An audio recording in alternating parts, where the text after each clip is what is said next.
Piaget é considerado, dentre os autores da psicologia, como um dos mais importantes. Ele já foi até chamado de Einstein da psicologia. Não é exagerado dizer que, digamos, que os dois maiores e mais importantes autores da psicologia são Freud, por um lado, e Piaget, por outro. A importância da obra do Piaget é decorrência de vários pontos. Primeiro, a decorrência da influência desta obra durante o século XX inteiro, notadamente na psicologia da inteligência, sendo que o tema essencial do Piaget é a psicologia da inteligência. Por um lado. Por outro lado, a importância do Piaget vem também do volume da obra dele. São por volta de 70 livros, inúmeros artigos, inúmeros temas relacionados à inteligência que foram abordados por ele. Então também, digamos, o volume da obra de Piaget, a consistência da obra de Piaget também, digamos, faz com que ela seja extremamente importante. E finalmente eu diria que a obra de Piaget é essencial porque, sendo a inteligência um tema, digamos, que se reencontra em qualquer abordagem psicológica, e sendo a teoria dele muito consistente em relação a esse tema, acaba se utilizando o Piaget não apenas na perspectiva intrínseca da inteligência, mas também em outras como afetividade, moral e, evidentemente, educação.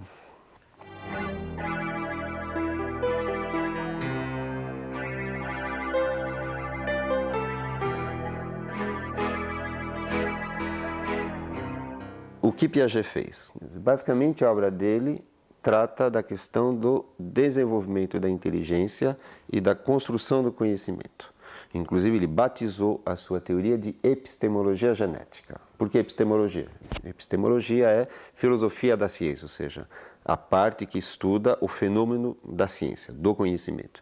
E genética significa uma epistemologia da construção do conhecimento. Genética deve ser entendida não no sentido habitual de genética, cromossomos, mas de gênese, ou seja, de evolução. Então a obra dele chama-se Epistemologia Genética e visa responder a uma pergunta básica, que é a seguinte, como é que os homens constroem conhecimento, ou seja, como é que eles passam de um nível de conhecimento X para um nível de conhecimento X mais 1. Essa grande pergunta que Piaget tentou resolver durante toda a sua vida. Como a criança é o ser que mais evidentemente constrói conhecimento, ele fez essencialmente pesquisa com crianças. Mas a sua pergunta não é de psicologia da criança, a sua pergunta é uma pergunta epistemológica, ou seja, como é que os homens, sozinhos ou em conjunto, constroem conhecimento, por que processos, por que etapas eles conseguem fazer isto. Então, por isso que a obra dele é essencialmente baseada na inteligência e na construção do conhecimento.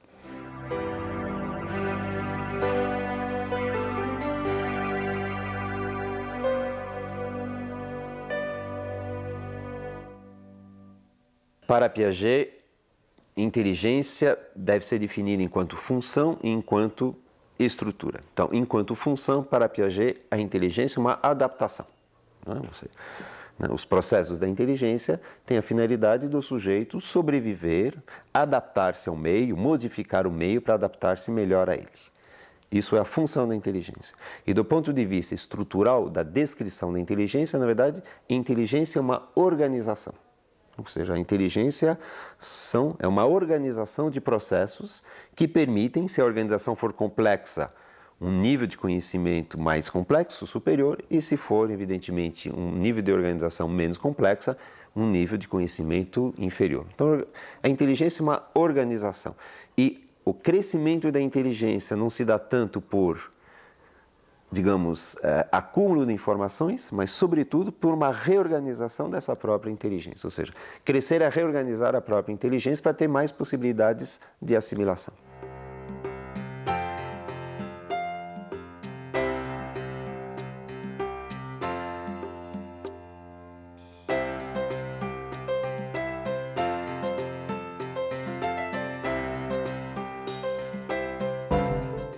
Bem, a obra piagetiana cunhou um número grande de conceitos.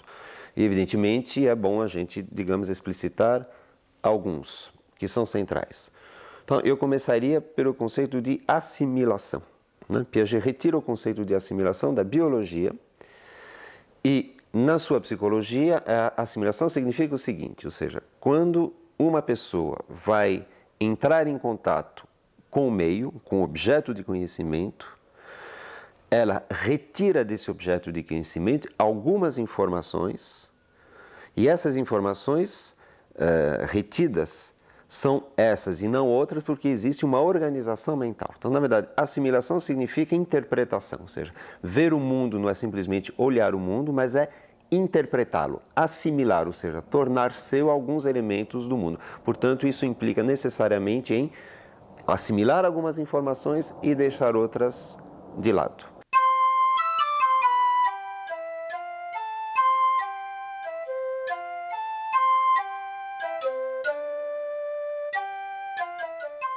Outro conceito central na obra de Piaget é o conceito de acomodação.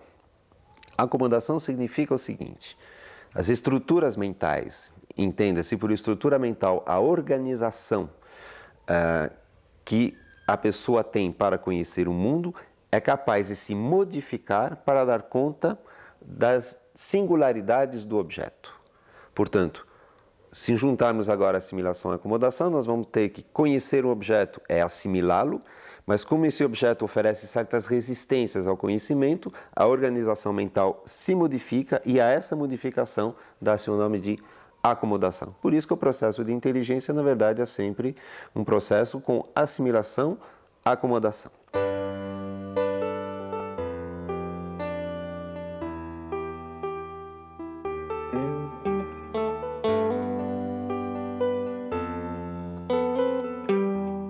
Equilibração vem, como seu nome indica, a ideia de equilíbrio, ou seja, o sujeito que entra em contato com um objeto novo pode ficar em conflito com esse objeto novo, no sentido de desequilibrado, né? Na verdade, a equilibração serve aqui de metáfora, né?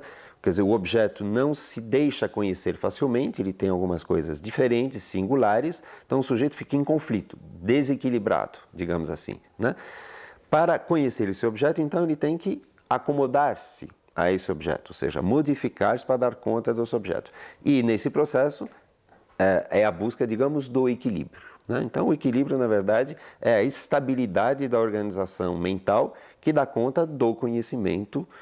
Daí, inclusive, até o fato de o conceito de equilibração ser central se dá pelo fato do crescimento da inteligência se dá por desequilíbrio, reequilibração, desequilíbrio, equilibração. É um processo dinâmico, né? O equilíbrio, por isso que, inclusive, Piaget gosta da palavra equilibração e não equilíbrio. Equilíbrio daria a impressão de algo estável, né? Equilibração sugere, digamos, algo móvel e dinâmico.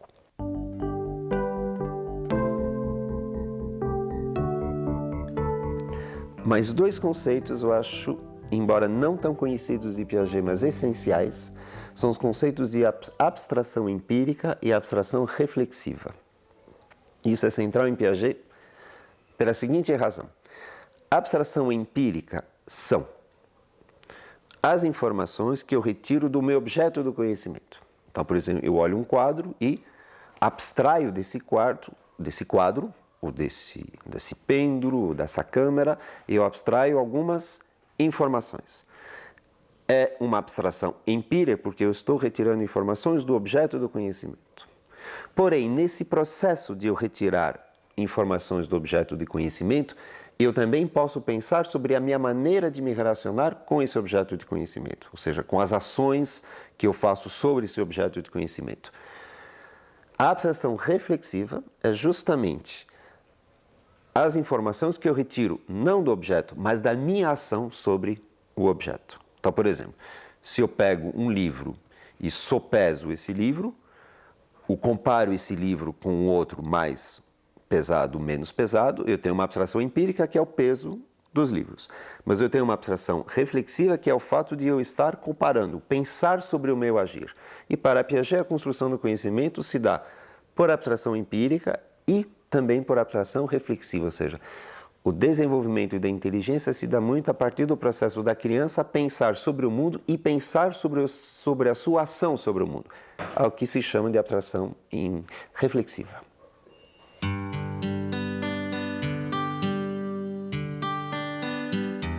Mais um conceito extremamente importante em Piaget, que aliás é o conceito mais famoso, estágio. O conceito de estágio remete em Piaget à seguinte ideia: o desenvolvimento da inteligência não é um desenvolvimento linear, ou seja, simplesmente por acúmulo de informação, mas é um desenvolvimento que se dá por saltos, por rupturas, né? E os estágios representam justamente uma lógica da inteligência que será superada radicalmente por um estágio superior, apresentando uma outra lógica do conhecimento. Então, os estágios significam que, por um lado, a inteligência dá saltos, ou seja, a inteligência muda de qualidade. Cada estágio representa uma qualidade dessa inteligência. Os estágios significam também que a sequência do desenvolvimento da inteligência necessariamente passa por esses estágios, nenhum deles pode ser pulado. Os estágios podem ser divididos a rigor de várias maneiras, depende da fineza, depende da complexidade que a gente quer dar à questão. Mas os grandes estágios que Piaget definiu foram 3. O primeiro estágio, chamado de sensório-motor, que vai de 0 a por volta de 24 meses, 2 anos de idade. Após esse estágio, um novo estágio que se chama de pré-operatório. Esse estágio pré-operatório vai, em média, de 2 anos de idade a 7 anos de idade. Após esse segundo estágio, vem o terceiro e último, chamado de estágio operatório. Então, esse estágio operatório vai de 7, 8 anos de idade até o fim. Dentro do estágio operatório, Piaget fez uma divisão entre operatório concreto e operatório formal, sendo que o operatório concreto vai de 7 a 11, 12 anos de idade em média, e o operatório formal, que é o mais evoluído de todos, de 12 anos em diante.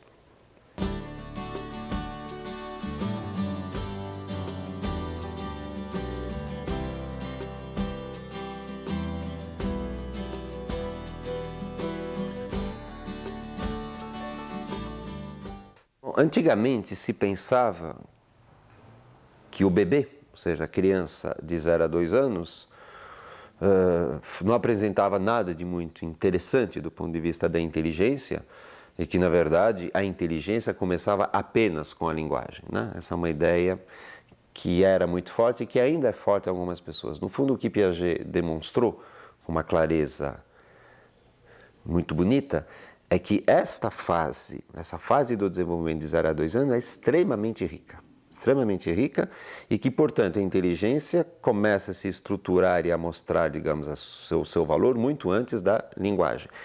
E, portanto, nesses 2 anos de vida, de 0 a 24 meses, uma série de conquistas praticamente cotidianas são feitas, uma série de pequenos passos são dados, pequenos passos e conquistas essas que justamente preparam a possibilidade da criança falar. No fundo, o que Piaget afirma é o seguinte, quer dizer, quando a criança começa a falar, lá por volta de 2 anos de idade, ela só tem sobre o que falar, ela só tem um mundo sobre o que falar porque ela construiu esse mundo antes, né? Se ela começasse a falar sem absolutamente ter construído esse universo, ela não teria, digamos, ela não poderia falar, porque ela não teria sobre o que falar, ela não teria essa organização, né? Portanto, é uma fase extremamente importante, extremamente complexa, e quem se der ao trabalho de observar um bebê vai ver quase a olhos vistos, né, esse desenvolvimento fenomenal. E também a afirmação evidentemente importante, que é a decorrência de tudo que eu acabei de falar, de que existe uma inteligência pré-verbal, ou seja, não uma inteligência sem representação, uma inteligência sem linguagem, uma inteligência sem comunicação, digamos, verbal com o outro, portanto, uma fase, digamos, sui generis, né, da inteligência. É um dos pontos essenciais da teoria de Piaget, essa contribuição para a compreensão do ser humano. Então, o período sensório-motor é o primeiro estágio, período que vai de 0 a 2 anos de idade, e também às vezes é chamado de inteligência prática. Inteligência prática, por quê? Porque é uma fase do desenvolvimento da inteligência onde a criança não emprega a linguagem, mas apenas as suas ações e percepções. Ações, aí a palavra motor, e percepções é a palavra sensório-motor. Então, uma inteligência prática, uma inteligência em ação. Ou seja, ainda não verbal, ainda não representativa. Para Piaget, esses 2 primeiros anos de vida são absolutamente essenciais porque a criança percorre uma complexidade de evolução absolutamente inimaginável. Para dar conta desta ideia, alguns conceitos são essenciais, notadamente o conceito de objeto. Tudo leva a crer, segundo as informações de Piaget, que quando a criança nasce, ela não tem clareza de que no objeto no universo na qual ela se encontra, há objetos e que ela, inclusive, é um objeto entre esses objetos. Por isso, ela precisa construir a noção de objeto. E nesta construção, uma fase essencial que chama a fase do objeto permanente. O que é o objeto permanente? O objeto permanente é aquele objeto que, embora eu não veja, sei que ele ainda existe. Ou seja, a atribuição de existência do objeto, apesar de estar fora do meu campo perceptivo. Isso a criança constrói por volta de 9 meses de idade. Então imaginem, digamos, o salto de qualidade da inteligência, né? Num primeiro momento é como se a criança acreditasse que só existem as coisas que ela vê, ou seja, que ela é o centro do universo, de uma certa forma, e que o mundo existe em função da sua percepção, e ela vai, pouco a pouco, entendendo que o universo tem uma objetividade própria e que independe da sua percepção. Daí a compreensão que ela tem de que, embora não seja visto, esse objeto ainda existe e, portanto, eu posso procurá-lo. Outro conceito essencial para se entender essa fase sensório-motor é o conceito de causalidade. Ou seja, o que é causalidade? Entender que os objetos do mundo, e a criança como um objeto nesse mundo, esses objetos interagem entre si e causam efeitos entre si.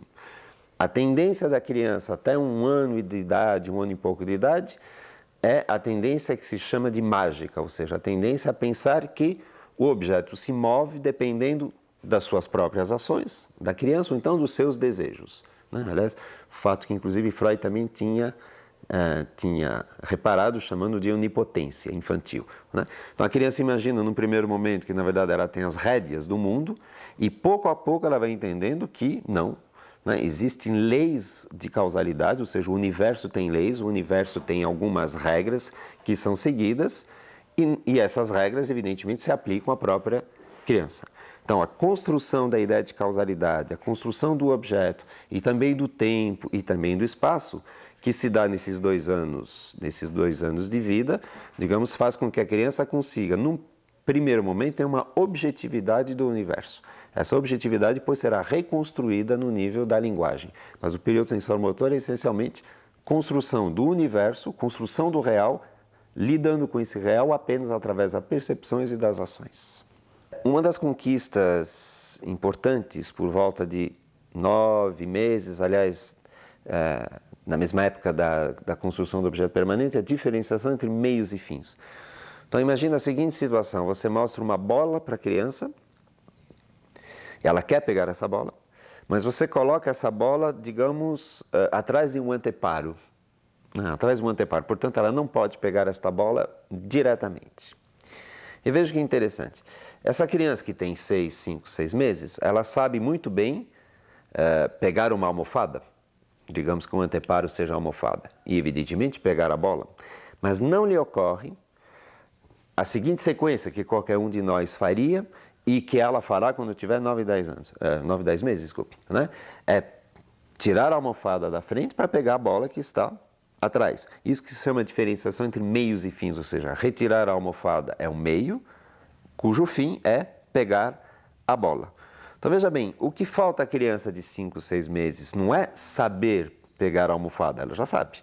Não é saber pegar a bola, ela já sabe, mas é, digamos, hierarquizar essas duas condutas, né? Ou seja, associar essas duas condutas. Né? Por isso que eu falei o tempo todo que inteligência é organização. Na verdade, a conquista da criança, quando ela vai descobrir a possibilidade de meios e fins, vai ser justamente uma nova organização da inteligência. Como se ela dissesse, eu posso pegar isso para depois pegar aquilo. Não é a habilidade que faltava, era a compreensão de que uma ação pode servir de meio para outra, que então é fim. Então essa passagem, digamos que dá por volta de 9, 10 meses, uma passagem importante do desenvolvimento da inteligência.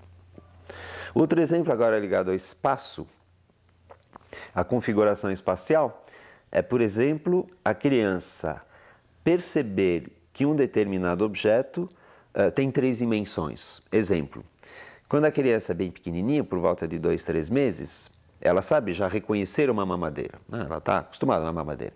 Mas se você apresentar a mamadeira pelo avesso, ou seja, não o bico para cima e o fundo da mamadeira, ela não lhe ocorre, digamos, virar essa mamadeira. É como se ela não a reconhecesse. E já por volta de 1 ano de idade, você vai ver a criança que, embora ela veja a mamadeira apresentada a ela pelo avesso, ela reconhece a mamadeira e, né, com um gesto, ou seja, ela conseguiu situar o objeto agora dentro do espaço. Ou seja, né, ver que, dependendo da posição, o que está na frente pode estar atrás, o que está atrás pode estar na frente. Eu daria um último exemplo também importante do ponto de vista da causalidade, né, a qual já me referi um pouco, é justamente a ideia da mágica, né? Ou seja, às vezes a criança pequenininha no seu berço, lá com 3, 4 meses, ela mexe alguma coisa e por acaso, digamos, acende a luz, totalmente por acaso.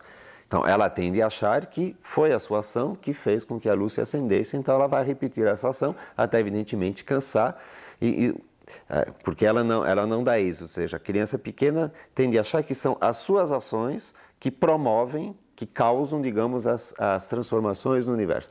Pouco a pouco ela vai entender que não, esse universo é regido por leis objetivas e ela vai, digamos, situar-se objetivamente naquilo que realmente ela causa e aquilo que ela simplesmente não causa ou até é causada.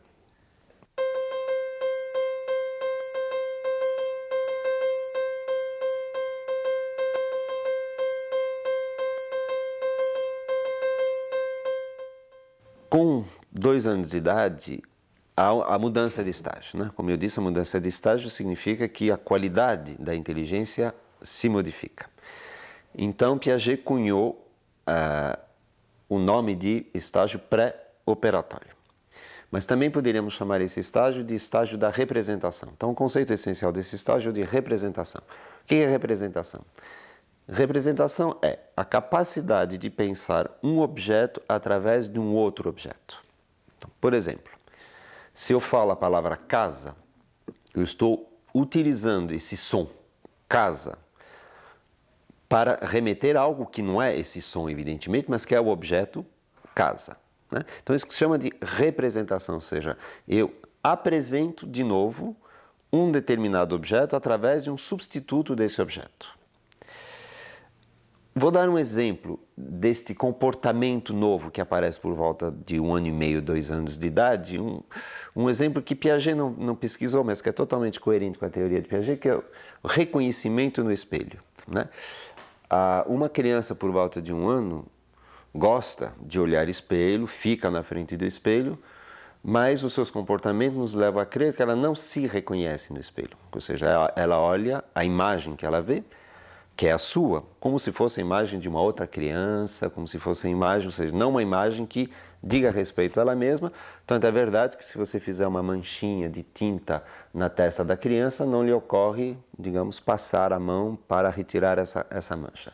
Ora, por volta de 1 ano e meio, 2 anos, justamente na passagem do sensório motor para o próximo estágio pré-operatório, a criança se reconhece no espelho. Ou seja, agora crianças da mostras que se reconhecem no espelho. E veja bem, se reconhecer no espelho é um comportamento relativamente complexo, que pensem bem, reconhecer-se no espelho implica pensar que esta imagem que eu vejo sou eu e não sou eu ao mesmo tempo.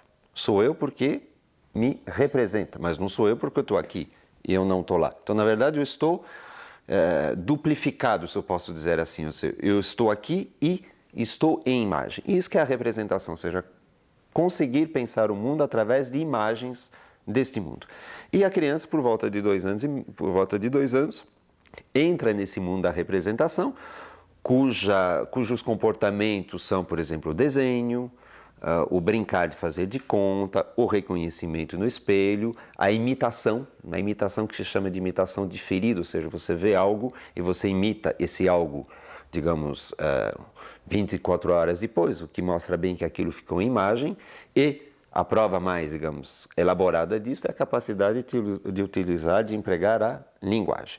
Então, realmente muda a qualidade da inteligência, isso é essencial em Piaget, porque a inteligência que antes era limitada às ações, agora vai ser, evidentemente, ainda uma inteligência em ação, mas agora uma inteligência em representação.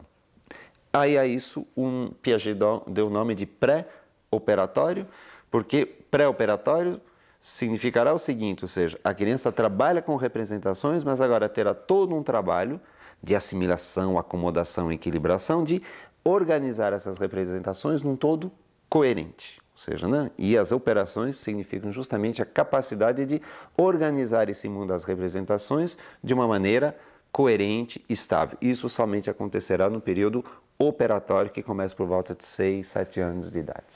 Na verdade, Piaget, e isso é interessante, ele dá o nome de pré-operatório a essa fase. Portanto, Piaget insiste, sobretudo na obra dele, sobre as lacunas e as dificuldades dessa fase que serão superadas na fase operatória do que as características, digamos, positivas dessa fase, né? Isso é, digamos, é o sotaque da teoria de Piaget. Mas em termos de pontos essenciais que ilustram bem essa fase, eu faria a eleição dos seguintes temas. Bom, como já foi falado, é a linguagem. Ou seja, a criança entra no mundo da linguagem e concebe uma competência discursiva, digamos, bastante grande durante essa fase toda. Então, a linguagem, digamos, é um dos pontos mais importantes que permite uma socialização da inteligência, como diz Piaget, né? Piaget atribui à socialização muito pouca eficiência, digamos, no período sensório-motor, mas agora, graças à linguagem, é uma socialização da inteligência, porque a linguagem permite a comunicação. Então, a linguagem é um tema importante. Acho que um tema também que seria importante salientar dessa fase, que é a entrada da criança no mundo da moralidade. É nessa fase que a criança entra no mundo dos valores, das regras, das virtudes, do certo, do errado, enfim. Isso, evidentemente, é um ponto extremamente importante. Não se pode falar em moral numa criança de 0 a 2 anos, ou até 3, mas por volta de 4 anos a criança penetra no mundo da moralidade. Isso, evidentemente, é, digamos, uma decorrência extremamente rica e séria, digamos, desta fase. Um terceiro conceito muito associado a essa fase é um conceito perigoso que até Piaget até se arrependeu de ter utilizado, mas é o conceito de egocentrismo. O conceito de egocentrismo significa o seguinte: não significa absolutamente que a criança está como se fosse autista, totalmente centrada nela, mas o conceito de egocentrismo significa que a criança tem dificuldade em perceber o ponto de vista do outro, ou seja, ela vê muito o ponto de vista do outro centrada, daí a palavra de egocentrismo, centrada no seu próprio ponto de vista. Exemplo, você, por exemplo, pede para uma criança, digamos, de 5 anos, a quem você acabou de contar uma história nova, né? Você pede a essa criança que ela conte essa história para uma outra criança. E você vai verificar que a criança conta, no fundo, como se a outra já soubesse a história. Né? Como a outra já soubesse a história. Dá um exemplo caseiro. Né? É frequente você ver uma criança de 3, 4 anos chegar para o pai e para a mãe e dizer: cadê o meu carrinho? Ela tem 500 carrinhos, né? Vários, pelo menos 2, mas ela diz: cadê o meu carrinho? Claro que para ela está claro de que carrinho ela está falando. Mas como ela sabe de que carrinho ela está falando, ela imagina que o outro também saiba. Enquanto que uma criança um pouco mais velha não dirá: cadê o meu carrinho? Mas quer dizer, o meu carrinho amarelo, estou procurando um carrinho, aquele que você me deu tal dia, etc. e tal. Então são exemplos de egocentrismo, ou seja, né? A dificuldade de sair do próprio ponto de vista e colocar-se num outro ponto de vista de uma outra pessoa. Isso será um ganho do período justamente operatório concreto.